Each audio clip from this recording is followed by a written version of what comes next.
What's going on, family? How's everybody doing, man? Hope everyone is well. Uh, so I encountered writer's block. Yeah, man, I was trying to come up with something to write. I'm trying to come up with something that would be moving and inspirational, and instead I had to write about what was going on with me. So I wrote about writer's block. But why did I have writer's block?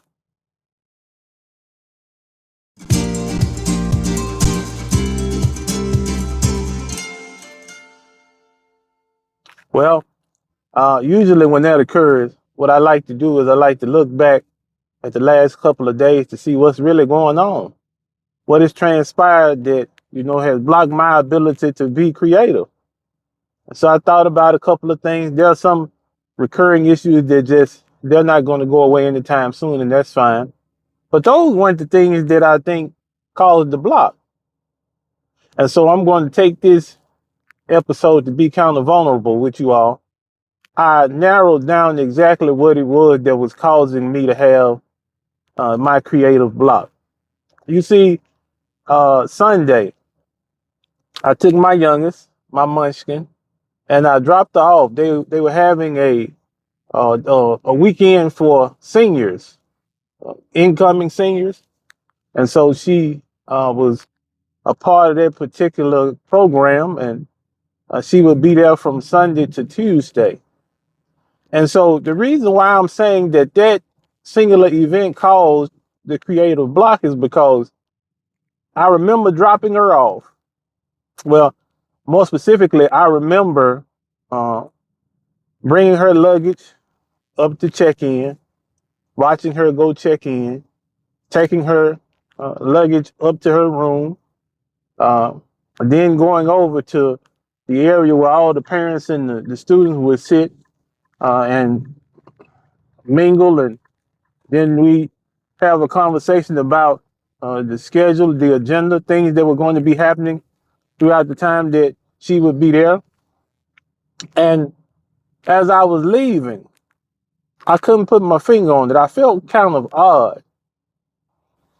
And I couldn't say what that feeling was until now. What was happening was, as I was driving those maybe 2.5 hours back home, I was thinking about whether or not, and this is something that's new for me, I was thinking about whether or not I had instilled in my daughter the skills that she would need to be able to deal with the world and not come off traumatized. And I think that when that thought finally settled down and I finally started to realize that what was going on with me, it was kind of paralyzing, if I be honest. Because you never know what the situation will be. You got the best hopes for the situation. You hope that it'll turn out well, but you never really know, right? So you wonder whether or not you prepared them, whether you've given them the tools to be successful. And so that was a concern of mine. So much so, man, that I'm going down the road and I said, okay, let me call her. Let me call her, because if I don't call, then this anxiety is only going to grow. And I'm a father, man. Look, I preach this. I preach being a protector and a provider and a teacher. So I'm all right with sharing this with you all. And I hope that you all can understand where I'm coming from. But at any rate, I call her and I, go over a couple of things where I tell her, okay, what I need you to do is to walk off and stand by yourself. I'm going to say a phrase, you repeat it. That way I know you heard me. And so I told her, I said, don't go anywhere by yourself. And if you have to leave your drink, when you come back, you get a new one. Then, we talked about a couple of other things, but I wanted to make sure that she understood that now was the time to take all of the tools that I had given her as far as protecting herself, as far as, making sure that she was intentionally putting herself in a safe space. It's time to take all those tools, gather them together, and use them. One of my things is be aware of your surroundings. You know, if the situation look like it's one where you need to leave, don't hesitate, get out of there.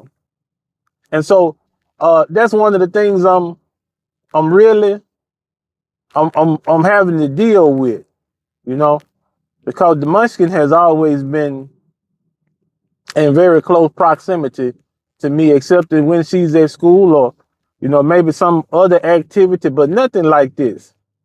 Because this is a glimpse into her becoming an adult. This is a glimpse into her uh, coming into her womanhood. And it's also an indicator of whether or not I've done a good job in teaching her how to protect herself out in the world. So that was the reason for the creative block. I had not thought about it. But uh, as a father who encourages his children to do the best that they possibly can with the situations they have, I think this would be okay. I think it would be. I think it'll be a situation where she'll get involved and she'll learn a couple of things, and the things that she learns will be a benefit to her later on when she starts college. And so I'm thankful, man, that I have a platform that I can share, you know, my thoughts, because I was trying to figure out, man, I promise you, it's the oddest thing. I was trying to figure out why I couldn't come up with anything. And usually I can come up with something, you know. Usually writing is not the issue. Usually illustrating it is the issue. Putting what I'm thinking, what I've said, what I've written into a form that can be looked at. That's the issue most of the time. After you've written something, you have a thought in your mind as to how it should be illustrated. And a lot of times I have difficulty with that because illustrating is not really my thing, right? But at any rate, one of the things that I noticed too is that I'm a creature of habit, as I'm sure a whole lot of you are too. I'm a creature of habit, and when I come in from work, the routine is usually I'm met at the door. My daughter's greeting me, right? And there's usually 15 or 20 minutes where I have to sit and listen to how her day went, how it affected her, what she thinks, who did what, and when they did it. And so I've made that into a routine because, of course, she has to detox also from the day. And then I'll tell her a couple of things about my day, things that I think she'll be able to understand. A lot of things maybe I don't share because they're just minor details that really don't add to the overall story of the day. But that was kind of missing the last couple of days. You know, you don't have anybody to bounce things off of, and so that routine, the missing of that routine, kind of wore on me a little bit. But it was okay. It was fine. I've come to the realization that if you teach, if you preach, if you push for certain goals in life for your children, then you better be prepared when they decide to take those goals on and they're serious about them. You preach spirituality. You preach individuals being intentional. You preach people maintaining their integrity in situations. If you preach that, then you got to be prepared for, you know, what comes along with that. And if your children are going out to pursue goals in life that they think are important, then that naturally that means that they're going to have to leave home. Naturally, that means that they're going to have to make a place for themselves in life. And they can't do that straddled to you. They can't do that not being able to have the freedom that's necessary to achieve the goals that they've set. So, you know, you have to adapt. You got to adapt. And as a father, you know, that may be one of the most difficult things I probably will ever have to do is just adapt to the fact that in my interactions with my daughter, well, both of them actually, in the choices and the decisions that they make, even though I can speak on them, I can tell them, I can highlight to them areas that might be of concern, areas where they need to really, really watch out. It's up to them. Really, it's up to them. They're going to have the ability to see danger and take the appropriate steps. And that's a situation that really a lot of it comes from experience. So they're going to have to be put in situations where they're going to have to diagnose whether or not this situation is dangerous, whether or not I need to remove myself, or whether or not I need to remove the people that are around me. That may even come up. But they won't know unless they're put in the situation where they can experience those things. And so this is one of those experiences for the Munchkin. Uh, I was able to talk with her a little bit. Now, of course, I tried not to be the hovering father. I tried not to, you know, diminish the situation by constant contact with me. I wanted her to get the most out of the situation, and hopefully she did.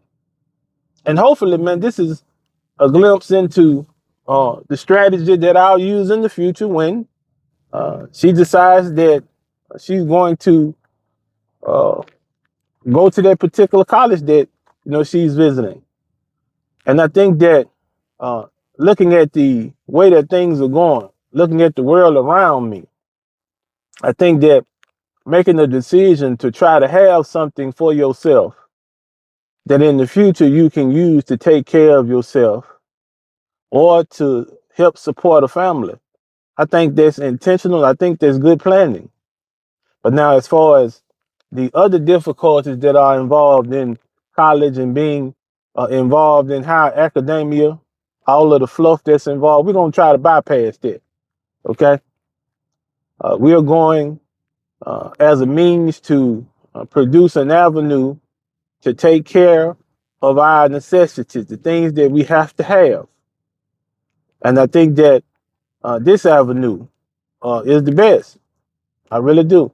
Education, in my opinion, has its place.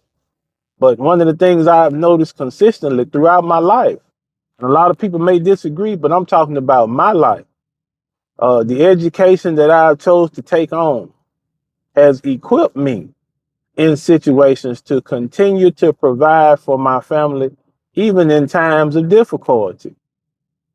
And I'll give you an example. Even during the pandemic, we were given caution as to what we needed to do. You know, we were given PPE, but my job never stopped. It never stopped. I reported to work every day of the pandemic, except for the days that were holidays and the days that I took off. I reported in to work every day. We used the precautions that we were given, hand washing, social distancing, things of that sort. And we kept on rolling because one of the things that I found is that, especially when you support a hospital, uh, during that time, a hospital was something that was invaluable. It was needed, especially the hospitals that I'm employed with. It was invaluable, and so it had to keep going. It had to stay running. It had to be open.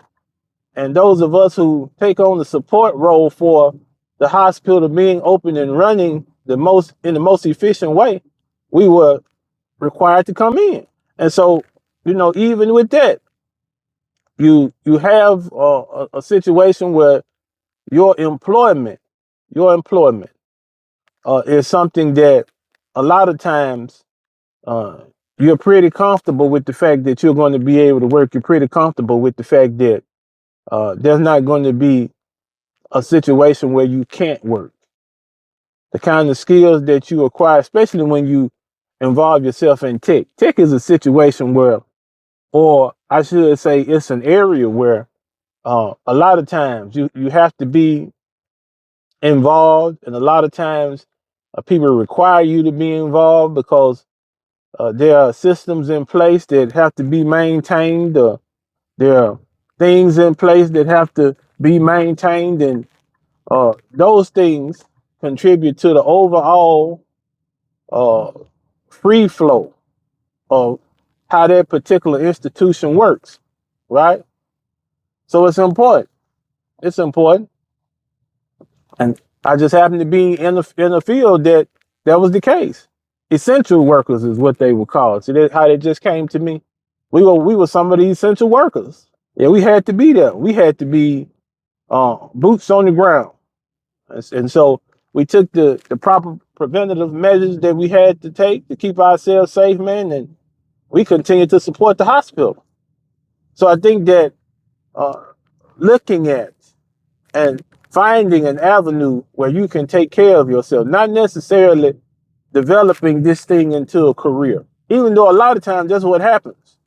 You might not even, you might not be conscious of it. You might be just working.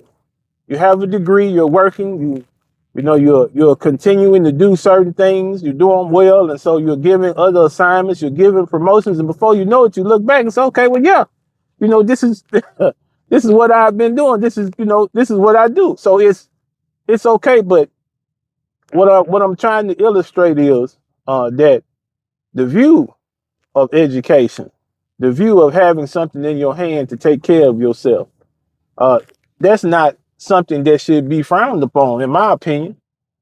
Because at the end of the day, if you're the one who have to take care of all the responsibilities in your household, either for yourself or for your family, you're gonna need something. You're gonna need something. So, what I would say is, uh, Kira is now in the position where she can make the decision. Of course, I'm gonna weigh in and help her. Uh, but I think we're off to a good start. And I tell you, man, like I said before, writer's block is rough. It really is. When you can't come up with something and you're sitting there and you're trying, and usually the creative juices flow freely, and then all of a sudden there's a block. Yeah, you got to take a minute to try to see what happened to create the block. But in this particular case, the block was from something that was positive, something that was important, something that's coming in the near future anyway. So we might well get prepared for it. So now, as always, man, I appreciate each and every one of you. I appreciate the response that I've been getting lately to the literary pieces that we've done. We're going to endeavor to keep those going. And if there are other avenues that we can take to leave just a little bit more positivity with you, that's exactly what we're going to do. We're going to endeavor to continue to be positive. We're going to push that. But we're going to do it in a reasonable fashion. We deal with difficulties every day. We deal with problems and trials and tribulations. But those trials and tribulations cannot and will not be allowed to sap your joy, your happiness, your own well-being. We're not going to allow them to, okay? So I love you. It's time to go to work, man. Peace.